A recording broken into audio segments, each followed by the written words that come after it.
You may not be avoiding the task. You may be avoiding the verdict you think the task will deliver. Put words in the blank document, and now there is evidence. Send the proposal, and someone can say no.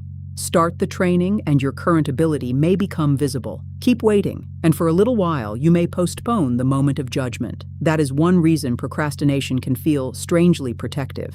It can buy brief relief from an unpleasant task and from the meaning you have attached to it. The relief can be real. The work is still unfinished. When there is a deadline, it gets closer. Available choices can shrink. Pressure can rise. And that pressure can become new evidence in the case against yourself. Now, the loop has a story. I always do this. I have no discipline. Everyone else can handle ordinary work. What began as one unfinished task can become a prosecution of the person doing it. Be precise. Not every delay is fear. Sometimes the task is badly defined. Sometimes you are exhausted, overloaded, missing information, or facing a real constraint. But if you keep polishing the plan, collecting advice, reorganizing the tools, and waiting to feel unafraid, ask the sharper question: what verdict am I trying not to hear?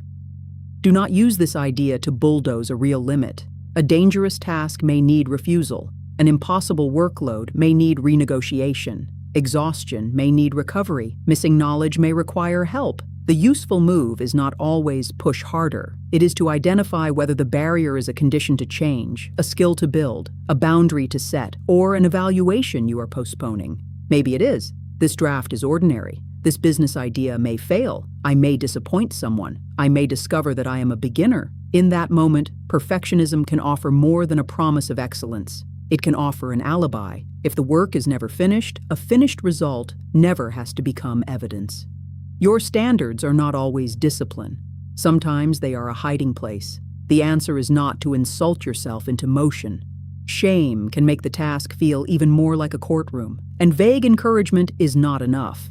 You need to separate the work from your identity. Describe the problem. Do not prosecute the person. The scope is vague. The first pass is rough. The source is missing. The request is unclear. The next move is small. Those are workable facts.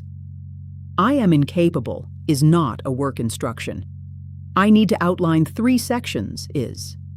This may sound like softer language, but it can be more demanding. Self-condemnation can keep the conflict broad and the action frozen.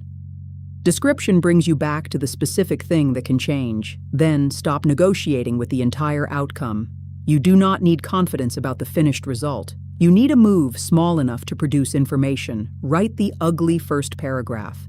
Open the application and fill one field. Put the shoes by the door and walk for 5 minutes. Ask one concrete question. Build the smallest version someone can react to. The goal is not to prove your worth. The goal is to let reality answer. A small action can return data that rumination alone may not. The paragraph can show what the argument lacks. The test run can reveal where the process breaks. The conversation can give you evidence about what is happening now, rather than only what you predicted. Use an if-then plan when the starting point keeps disappearing. If it is 9 tomorrow morning, then I will work on the first section for 10 minutes. If I open the project, then I will make the first visible change before checking messages.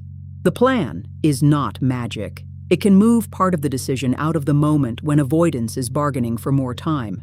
Keep the experiment proportional to the stakes. A rough internal draft can be ugly. A high-risk decision may require expertise, safeguards, and more information. Small is not permission to be careless. It means the next step is reversible enough to try, real enough to teach you something, and narrow enough that fear cannot turn it back into the whole future. And make room for the uncertainty you cannot bargain away. You may do careful work and still be rejected. You may prepare and still feel anxious. You may make a good decision with incomplete information, and later wish you knew more. Acceptance here means making room for the thoughts and feelings that uncertainty brings up. It does not call the situation fair. It does not approve of harm, lower every standard, or ask you to enjoy uncertainty. It means not making the disappearance of discomfort a precondition for participating in what matters. That is a harder form of control, not controlling the verdict, but choosing your next behavior while the verdict is still unknown. So make the task smaller, but make the contact real. Not another color-coded plan, not another hour of research if its only job is to postpone contact. One sentence sent, one question asked, one imperfect attempt placed where reality can answer it. You do not need anxiety's permission. You do not need need to become impossible to reject.